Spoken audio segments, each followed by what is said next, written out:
Hello. Hey, how are you?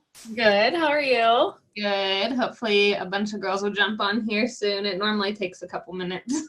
Oh my gosh. I have to do combined calls with my PS upline because Jamie and Steve, they have their team call every Monday night, and then Chelsea and Rob also have it Monday night, and my coach does one on Tuesdays. And it was just me trying to do my own. I'm not getting on another call during the week. And I was like, I don't really blame you. I'd rather have you do a power hour. Yeah, So, no, I totally get that. We don't have upline calls, so that's why I'm like, all right, I'll host my own. you don't have upline call? Who is your upline? My upline's Holly Davis. I love her. I met her in Arkansas. She just doesn't work as much as I do, which is fine. It's just not I want to grow my team. And then above her is Ashley Buchert. And then above her is Jackie Bull. And then above her is Christine Dwyer. So there's just a lot of people who don't work a ton, and then Christine, but I've never talked to Christine because that's really far up. So I actually know a coach that just quit under Christine Dwyer. Oh really? Was she her PS? I don't know if it was her PS, or I think that her PS coach quit or stopped working in the business, and above her was Christine. Okay. So yeah. So I think so you have a coach in between you and Jamie. Yeah. Yep. So Jamie's my grandma. Gotcha. Hi Kelly. Oh, I just got so confused. I saw another G Lynn hop on, and I was like, oh, two Jess Lynn's in the house. I just changed I bought a preset, a Etsy preset. And I just did that today too. I'm love the one that I picked, but it's so different from what I had before that I'm I don't know, I can do this. Well, it's really hard to tell because I just tried to pick one today too because I was using Visco, and I was no, I'm gonna try this preset thing that they talked about, but I wish you could test it out before you had to buy it because I have no idea if I like it yet or not. I just did one picture with it, so I'm gonna have to do a couple days to see if I like the theme of it. Yeah, I did a poll on my Instagram story, and it's so funny because the one I chose is the one that most people pick, but in my team page everyone was like, the other one is more you though, and I'm like I care. It's more about your followers. Where did you just screenshot what they looked like and have them vote? Yeah, so I have this app called, have you ever seen the preview app? So basically it looks like this. I don't know if you see that one with all the squares right there? Yeah. So it's a free app, and you can actually you can load your Instagram feed into it, and then you can move the pictures around to see what your feed will look like. So I did 4 pictures with one preset and then 4 pictures with the other. Okay. So did you buy them both first? I actually bought the one I bought was off Etsy. I could send you the information, and you got 7 different presets in with the one. Okay. $13, but they gave you more sets. Trendy Traveler 1, Trendy Traveler 2, 3, 4, all the way through 9. So it was 9 different presets. Gotcha. Okay, well, I don't want to take up your time. I know you're busy moving and everything, which I want to hear about. But hi, Jesse, Kelly, Emily, and Jay. I'm so excited to have Jess Lynn speaking on our call tonight. So we knew of each other before leadership, but we did not meet in person before leadership, right? Unless I'm just forgetting something. But I didn't think we met at Summit. So we met through a mutual friend kind of, and we had been on some calls together in the past, and then I met her this weekend at leadership. We were actually sitting right in front and behind each other, ironically, and then we were on the same team. We had like a team building activity day with all these obstacles. I still have, my feet are like all scraped up from it, but it was so fun. Yeah, she has like a big scratch. I think I like threw out my back for a little bit, but we're all good. But it was super fun. But anyways, we had so many good speakers at Leadership this past weekend. It was amazing. I know some of you were messaging me saying you want to be there next year and also be at NLC in February. So make sure that's something you really start looking at and we can push for the end of the year.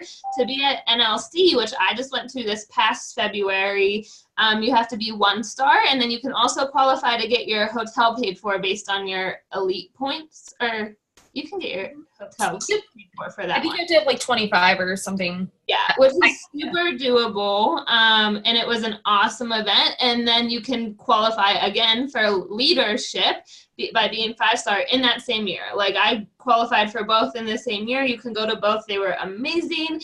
But we had some really, really good speakers. There's video recordings of them all, so it definitely takes some time when you have time and watch them. Obviously, always focus on your power hour first. But I just wanted to have Jess come on and give you an overview of one of my favorite topics, which was storytelling. So give Jess the floor here. And just to introduce Jess, and I want you to introduce yourself, tell your story a little bit.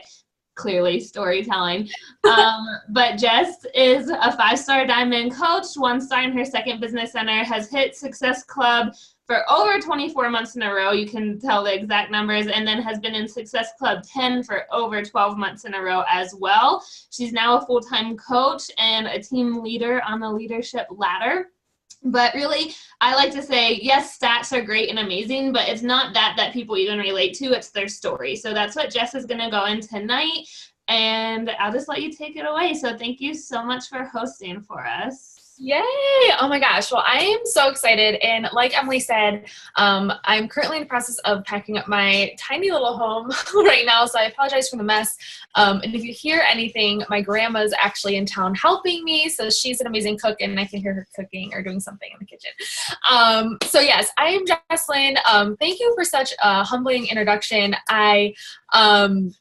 You know, when you just like meet those people and you just feel like you vibe right away, like I feel like that with you. So I feel like I'm just so honored to talk to you ladies. So leadership was kind of one of those things in my business where I've been a coach for like 3.5 years. And every year, my first year as a coach, I really had no idea what anything past Diamond was. I think that's kind of the general consensus for most people their first few months. Where now obviously we know better, like once you hit Diamond, you need to be pushing for 2-star ASAP. But after my first year, it was like, you know, last year I was like, I'm going to be at leadership. And I think I just said it just to say it. And I remember watching all of the coaches at leadership last year and having legit FOMO. And this was before I even knew what FOMO was. Like, I didn't even know what that meant until like 3 months ago. But I just remember watching my upline and watching some of the other ladies on our team and just like the treatment that they had and the sense of community and pride that they had for what we do as coaches was something that I have always been a huge believer in our community, above everything, above the fitness transformations that we have, above the financial transformations that are possible with this business. I'm one of those people where I just thrive on the community because that's what I needed most. So feeling like I was missing out was something that I refused to let happen to me this year. And from what it seems like, this year was the year to go because every coach that I've seen posting in the roundtable, which is a group that once you become 5-star, you get to be in this roundtable group. And it seemed like the past couple of years, like energy-wise, wasn't as great as it's been this year. So I feel like that's really exciting that I got to witness that. And a huge topic of this year was storytelling. And you can tell based off of some of the coaches that are in the top 10 of the organization or just, you know, are already locked in elite that they are just amazing storytellers, just like Ashley Feldison on the National Wake Up Call. It's really the power behind your story. So this year I made it a concrete goal. I said to my corporate mentor, I will not miss leadership this year. I don't care what it takes, blood, sweat, and tears, I will be there. And I literally qualified for leadership on the final Thursday of qualifications. And I remember sweating through that 6-week qualification like no other. I'm pretty sure I went through 2 packs of deodorant and like took 12 years off my life. So But anyways, so just to kind of recap Ashley Feldison's call, you'll know how important sharing your story is, because you can only attract people that are attracted to you. If you try to be like Bonnie Engel or Lindsay Matway, you're never going to be successful in this business because they aren't you. And it doesn't matter how small you feel like your story is super impactful. And now this is something that a lot of my coaches have struggled with, whether it's I'm not a full-time coach, I don't know how to share my financial transformation, or I can't take pretty pictures because the only time I can take selfies is at 5 a.m. And it's really trying to figure out, how are you going to master your journey? And it's really those quote ugly parts of your journey that really make it beautiful. And I built my business working 60 to 90 hour weeks. And, a lot of my story wasn't pretty. It wasn't this luxurious story. It was really kind of messy. And that's what got me to where I am today. So I will share my story with you guys. Mine is kind of a crazy backstory. So I was raised in a really big Italian family. As you can tell, we love to eat. And growing up, I was picked on a lot. I was overweight. And I was just kind of goofy looking all the way up and through like middle school. I was raised Christian, but lots of love in my family. I never felt like I was lacking anything. My biological father committed suicide when my mother was pregnant with me. So I was basically raised by my mother and my grandparents. So I had a lot of love from every walk of life. But I was definitely picked on when I was younger, and that kind of carried through the end of high school for me and beginning of college. And in college, I had roommates that were just kind of naturally fit. They kind of didn't really have to worry about what they ate, and they would get ready to go out. And I remember trying to go out with my roommates, and they would put on an outfit and feel amazing in 2 minutes. And it would take me 2 hours to get ready, because I was never in college. I was never, overweight, but I was, just didn't love what I saw in the mirror, and I just picked myself apart. And I remember coming home on break the summer of my junior year in college, and my stepmom made a comment about how I always come home and eat everything in the house, and I looked like I'd put on some weight. And I know that she didn't mean it maliciously, but we were planning on going on a family trip about a month later, and I saw the infomercial for Insanity. And I literally thought, there's no way in hell this is going to work. But I was like, I have nothing left to lose. So I ordered it. I pressed play on the first workout ever in my baby sister's room at my dad's house. And I remember being so pissed off about my stepmom's comment that I'm pretty sure it was the anger that got me through that first workout. And I was hooked. After that, I was kind of like, holy smokes, if I could feel that way after a fit test for 30 minutes, imagine what I'm going to look like in 60 days. So I actually completed that program. I lost 19 pounds in the first 60 days. And then I became obsessed. So my senior year of college, I became obsessed with the compliments, and I no longer was working out to be healthy. I was working out for that vain satisfaction of being skinny and wanting to be the pretty party girl. And my partying habits actually got a lot worse, and they carried with me after college. And I would drink multiple times during the week.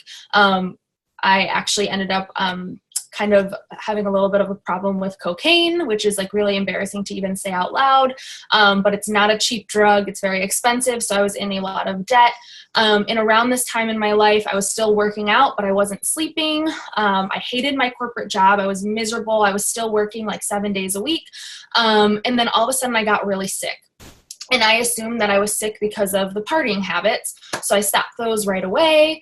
But the doctors couldn't figure out what was wrong. So 6 months into this trial and error of going to specialists, holistic doctors, getting MRIs, EKGs, a bunch of stuff that my insurance didn't cover, I was, a couple $1,000s in debt from that. And I just remember thinking this is not what was meant for my life. This is not how I was raised. I was raised to be better than this. I wasn't raised to be this person that goes out and parties until 3 a.m. and abuses her body and does things for attention. I was meant for more. And, I had the college degree, but I was miserable at my desk job. And I finally got the answer that I was looking for. The doctors diagnosed me with an autoimmune virus. And they said, basically the only thing that you can do is learn to eat right, because it might not ever leave your system now that it's in your system, but you can keep it at bay with just proper nutrition, and eating right. Doesn't mean you won't ever have flare-ups. So I joined a CrossFit gym because I was like, well, I know that they're really into like this like whole food thing. So I joined a CrossFit gym with one of my friends, and I really enjoyed the community. I loved that I got some background in nutrition, and I started to finally feel a little better. And that's when I wanted to actually get certified as a personal trainer. I thought, I'm not happy what I'm doing right now anyways. Maybe I'm meant to help people that have a similar story. Maybe there's another Jesslyn out there that has a similar past like mine, and I want her to know that there's hope for her too, that her current situation does not have to define what her future holds. And in the process of me trying to get certified as a personal trainer, I met my coach. She added me to a coach preview, and I was freaking hooked. I just became obsessed with the community, because outside from the small community that I had at the CrossFit gym, a lot of my friends were the friends that I partied with. So they didn't like the new Jesslyn. They didn't want the boring Jesslyn that didn't want to go out and party and do drugs and drink alcohol. They didn't want anything to do with that. So that community and having that sense of support and our team just being there to like constantly lift one another up was the course that changed my life. Like, yeah, Insanity that I purchased off of an infomercial, that was great. I lost 19 pounds, but did I become a better person from that? Absolutely not. I became a better person because of the people that I chose to surround myself with later on in life. So it just kind of goes to show that you don't have to be this like perfect cookie cutter, already has a six pack of abs, already knows everything about fitness. Because when I became a coach, I knew nothing about fitness. And I think that a part of the reason why I have been so successful in this is because I learned early on that I had to stop being afraid of what other people were going to think, and I had to just be brave and share my story. Like, it never really gets easier saying some of the things that I have to say, even typing it out never gets easier. But you know, when you're scared, it's because you're doing something that's brave. And when you're doing something that's brave, that's what's going to attract the people that you want to attract yourself to. And with that, like, obviously your story will change and evolve as you grow and change. I'm not the same person that I was 3 years ago. So I'm not someone that really has to focus now on like, you know, the mindset aspect of my journey. Now it's more so, how do I create longevity and balance, and how do I help be a better mentor? But those are all things that I still just continue to breadcrumb into my story. You don't always have to share all of your story. I think there's a right way and a wrong way to share certain things. There's a difference between sharing your story that might have had a negative impact on your life in a positive light, but then also like just airing someone's dirty laundry. Like, you could always turn a negative situation into a positive post as long as you word it properly and you want to sound like yourself. Like, Haley Christian is a perfect example. Like, if I were to talk like Haley Christian in a post, like, people would think that I was off my rocker and like literally like smoking something. They'd be like, okay, Jess, like, you're ridiculous. But like, that works for Haley. So like, Haley sharing her story is going to be completely different than me sharing mine. So always just be true to you. And like, if you are typing out your story or you're typing out this little breadcrumb of your journey and you feel like, ooh, this just sounds like weird, like, erase it and then start just like talking from your heart. And that's what I've always just kind of done. But so breadcrumbing that parts of who you are and what brought you to where you are today is huge. And kind of to backtrack to what Ashley Feldeisen said on the National Wake Up Call, and I'm really sorry if you guys haven't listened to it.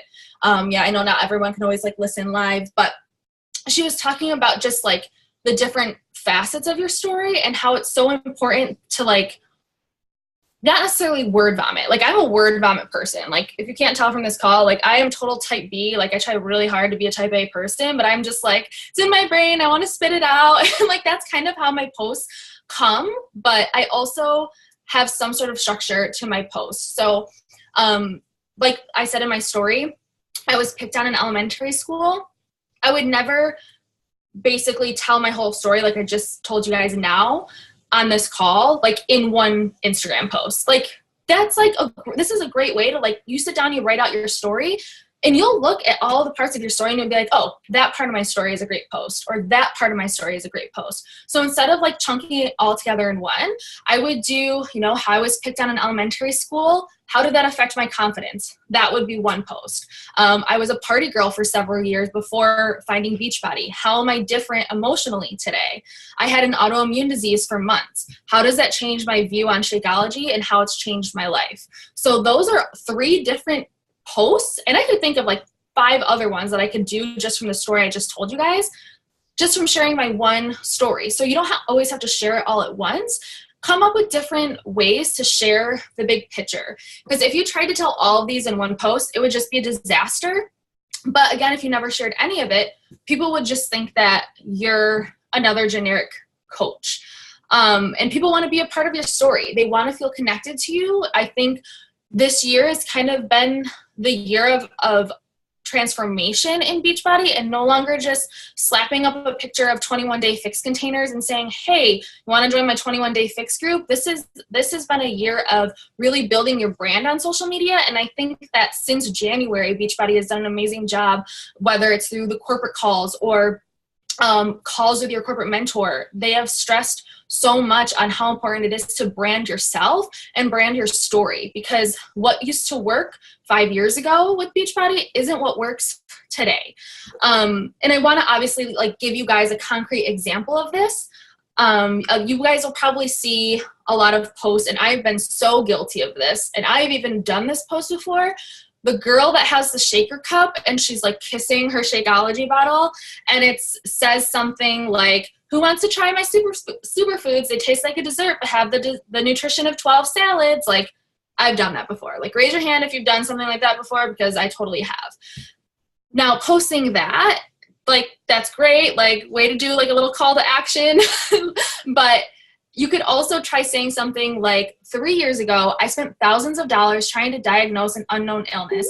I went to dozens of specialists, and it took months to determine that I had an autoimmune virus. I had no energy. I was in constant pain. And outside of eating right and exercising, drinking my superfoods daily is the one thing I could tell made a difference. Over 36 months later, and I still drink this chocolate smoothie every day, and it's worth every penny to me and my family. Now, can you see, you can tell a difference in that, right? So there's a big difference between just throwing up a picture with your shaker cup and saying, you want to try my superfoods. They have, 12 salads in there. That's awesome. But like, there's a million other companies out there that are going to try to say the same thing, whether it's Plexus or Advocare or It Works. Like, they all have some sort of supplement now that they swear like cures everything. People aren't going to care about the nutrition of 12 salads or that it tastes like chocolate, because they could get something that tastes like chocolate everywhere. They're going to care on how it relates to them, and they're going to be able to relate that back to you. So by you sharing that part of your story, it's just going to draw them in even more. So if there's one piece of advice that I can leave you guys all with today, it's just to be you. People can order Beachbody anywhere, but give them a reason to always choose you. There's no difference between you and all of us sitting on this call right now and the top 10 coaches in the network, other than their belief in them being there. So if you believe that you can be there, work your butt off and do everything that you absolutely can, and just be authentic to your story and share it with the world, because it needs to be heard, and that's how you're going to inspire people. So that's what I got for you.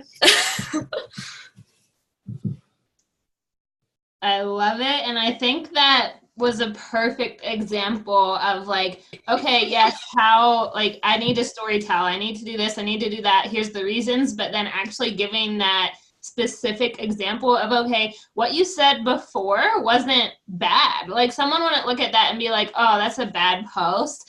But look how much better she made it. And that was an example that we got to hear at the retreat too. The speaker showed us a video of, it was like a bag that you carry, just like a, I don't know. Like an everyday tote type thing. Tote bag. Tote is the word I'm looking for there. And they played this video of the advertisement for these tote bags. And it wasn't bad. Like, she told us this was the before video, and we all sat there and watched it. And we all kind of looked around and we were like, that wasn't a bad video. Like, it was actually pretty good.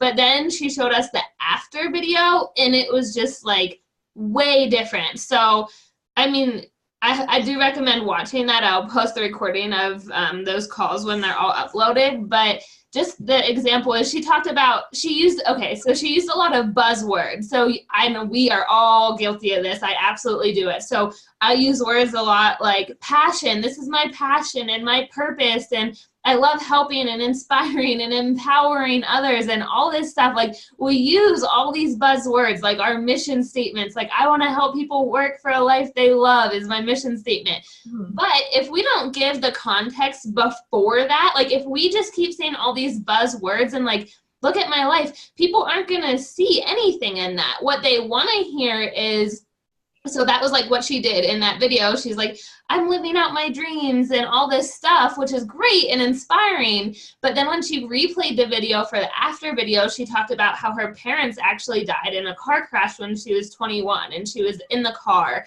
And she like thought she had to have these expectations of what other people would want her to do, but instead she decided to do what she wanted to do and live out her dreams. And that was just the premises of it. But like, how different is hearing that versus hearing, oh, I'm passionate about this and I have a purpose. And guys, I'm so guilty of it. So when I heard that, I was like, okay, like there are some days where I'm good at telling stories, but then there are some days I just forget because we're like, oh, we have to get a post up or I didn't post yet today. But we really need to be more intentional with the storytelling, with telling who we were and where we were and why it matters now that we have X, Y, Z.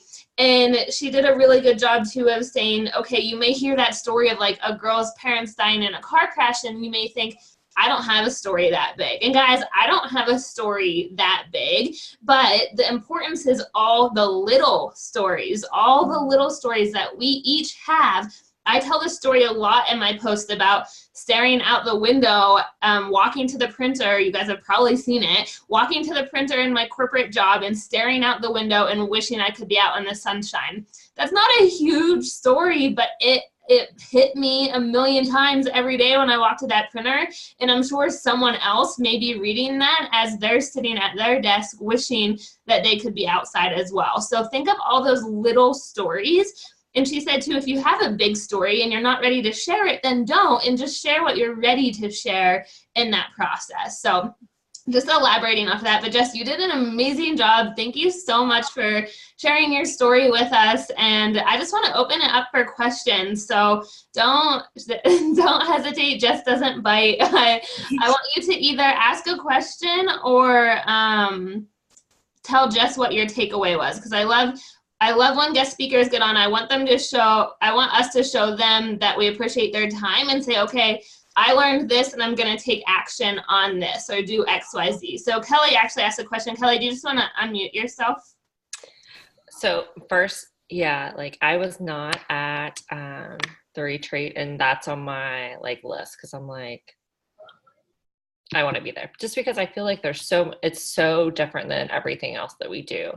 And yeah, I think you just echoing the National Wake Up Call. And I think sometimes we get away from storytelling because you hear so many people that are like, yeah, I tell stories, but then I just, so I think just reiterating that helped, and how you're seeing success and your story doesn't even match mine, right? So that's what I love, is hearing all of these different stories. And then you're like, okay, here's 3 stories in one, and I could probably give you 5 or 6 more, So I think sometimes it's just we get in our own heads about telling our story out of fear, or we get in those buzzwords like Emily said, and that's a great thing. Cause yeah, I'm like, ugh, yeah, how many posts have I done like that? So, and that's kind of where I get a little confused, or in my head, is the stories and planning them out so it's strategic. Mm-hmm. So I'm sure that you have a weekly plan, right? Of what you're going to talk about. But do you kind of sit down with a monthly plan and So it's so funny you say that, because I'm looking at my calendar right now and I just got back from leadership and it still says September on it. But yeah, so funny first thing about touching on sharing your story. One thing I found that really works well for me, and I always say I need to sleep with like a journal next to my bed because I'll like drift off to sleep and it will be like I'll have like this moment of, oh, that would be such a good post, and then I forget it. But I saw a couple posts today actually from some of the other ladies that were at Leadership, and of course they're all like storytelling now. And I was actually even thinking like things like personality traits. And so like sometimes I'll like see something and I'll just like jot it down really quick if I see like a post like, oh, and she was talking about like how she's a people pleaser. And I've always struggled with codependency, which is like basically like I will put my happiness on hold to like make other people happy. And so even sharing like personality traits, because people can relate to that. And like actually like exercise is a great way for me to like relieve a lot of that anxiety that I have about like being a people pleaser. So like tying things in like that. So like having a notebook just like on hand and like screenshotting or, you know, whatever, like just getting inspiration like that. But yes, so I do have like a monthly plan, and here's kind of how I plan it. I was also at the NLC this past year, and Melanie Mitro did this freaking Google Calendar that changed the course of my freaking life. So I also have a Google Calendar that I use, but lately I've been using my beautiful little whiteboard calendar over here that I'm looking at, so I'm not trying to be rude and not look at you, but my challenge groups always start the third Monday of every month because I'll do the prep week the second Monday of every month. And it just so happens they fall that way because like 4th of July or whatever, like it's on a Monday in the beginning of the month. I try to like avoid beginning month holidays. So the third Monday is like when my challenge groups always start. So I typically will do like the first week of the month, I focus solely on like coaching. Basically, I just want to get as many people as I can into my coaching sneak peek because I know that if they say no to the coaching opportunity, I will be able to follow up with, you know what, maybe you're, you know, thinking about coaching right now is a little bit too overwhelming, but I do have a challenge group starting in 2 weeks. I would love to have you join it. So I try to get everyone into my coach sneak peek first, which is kind of funny because it's kind of like backward inviting. A lot of people invite to challenge groups first and then invite to coaching, but I invite to coaching first because I want to give them all the information up front because I want to recruit go-getters. And I know that if they hear this information from me and they see how I've been able to change my life doing this, even if they're too overwhelmed to do it at first, if I follow up with, well, I have a challenge group that's starting, you know, in 2 weeks, I would love to have you join it and check it out. There's a 30-day money back guarantee. You don't have to sell anything. I'd love to have you join. Usually I can get them to join our challenge, gives them just enough time to order and get things going. So usually until about like, I would say the 10th of the month. So by the 10th, I always try to be at SE10. And then after that is when I will really start kind of doing more posts about my fitness. I always tie my fitness transformation into coaching because again, the community is really what I think transformed me the most. Not necessarily like, you know, like I did Insanity before I was a coach, but it wasn't the program that necessarily changed who I became as a person. It just changed what my body looked like. So I will usually kind of do more transformation posts. I usually will do a transformation post Monday, Thursday, and I'll do one Sunday. So there's usually like, you know, at least like a good stagger in there. And then once like the middle of the month comes, I will then start to transition everything into kind of like mentorship mode, because mentorship mode is kind of like, I want all of like my new challengers and my new coaches and my new like, or people that are like possibly in a free group. I rarely run free groups anymore, but if I do, I want them to see, okay, she has a new mentorship coming up. What she does do is real. And I want them to know like, hey, first day of the new month, my new coach mentorship starts. I want as many people as I can on board who want to like go after their dreams. So it's literally first week is more sharing my story, talking about the business opportunity.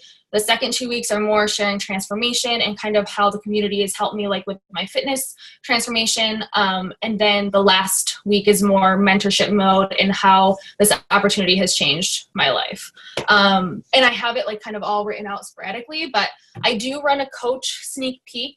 I plug people in every Thursday, but I only now record my videos once during the month. So I record the videos with one of my success partners the first Thursday of the group or of the month that we run the group. And then every other Thursday after that, I just tag people in the videos just to kind of save myself some time. But yeah, so it's kind of how I structure my month. No, that was how I love to, I'm such a nerd when it comes, like, I like to see, because everybody does it so different. And then, you know, but I think I need to do a better job of laying it out. And then, like, okay, so the first week you're talking about coaching sneak peeks. So your stories are more, when you're storytelling, they're more coaching sneak peek. And I think that's where I just need to, I feel like I tell the same stories or little like chunks of the story, you know, versus, and I think somebody said this on the call, like, write out your entire story. Yes. I think Esther Foundation said that on the National Wake Up Call. And I was find the chunks, and because I need to get better at that. So thank you so much. This was, oh my gosh, of course. No, what a great question. Thank you. Yeah.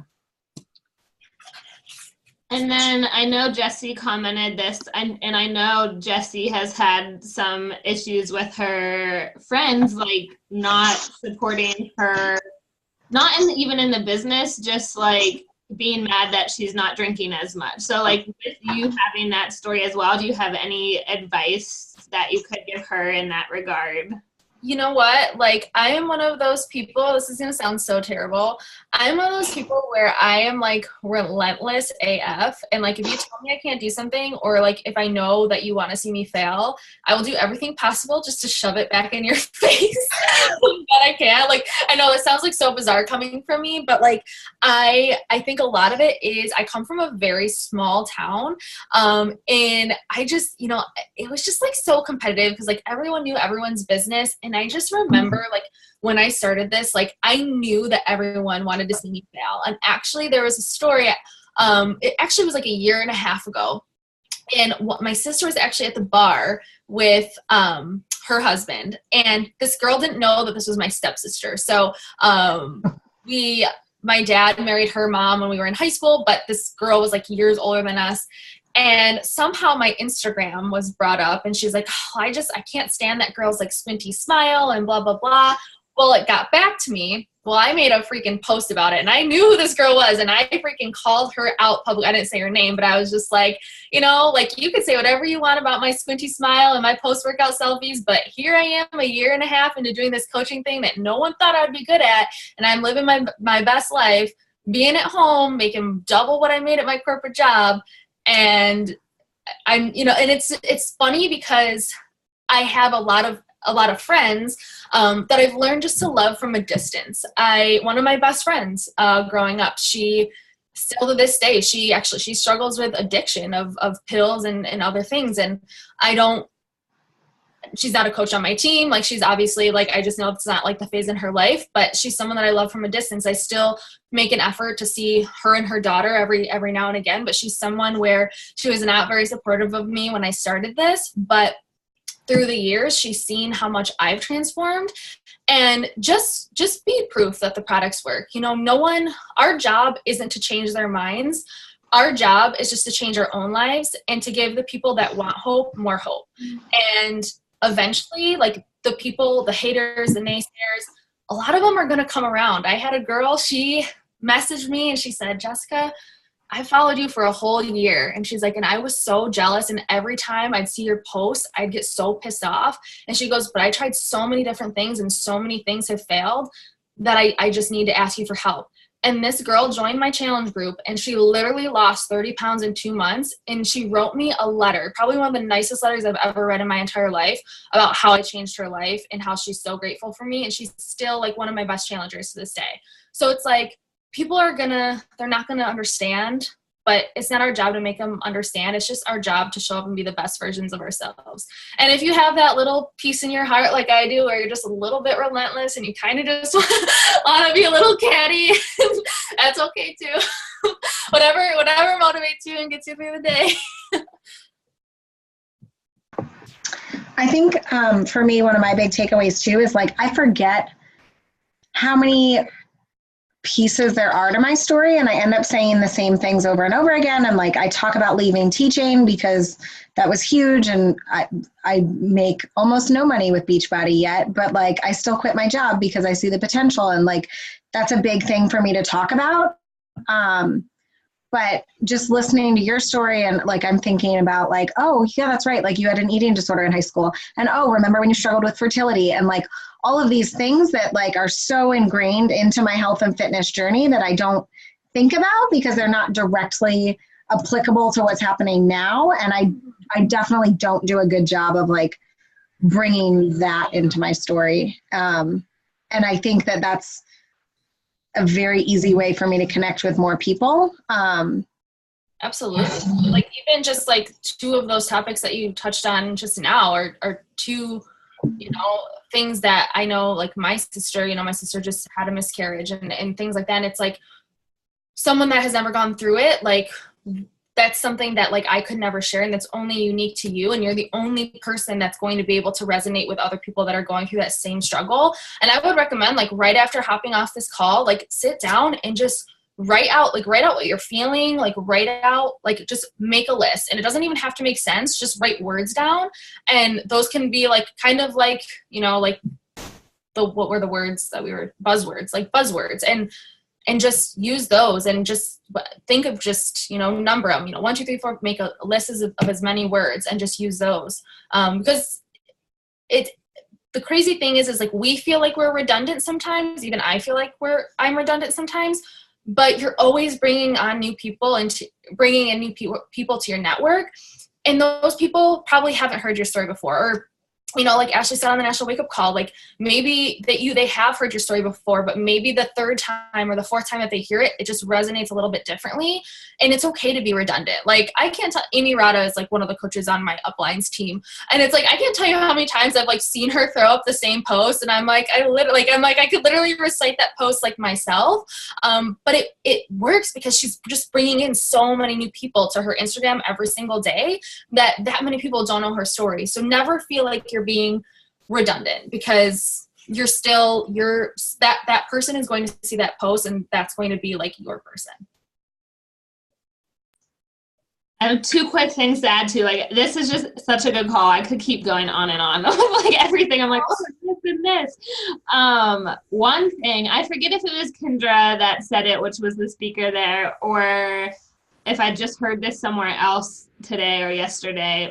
My days are all mixed up, but they said if you're not selling, or if you have a problem with people saying it's too expensive or they're not buying from you, then you're just not telling your story right.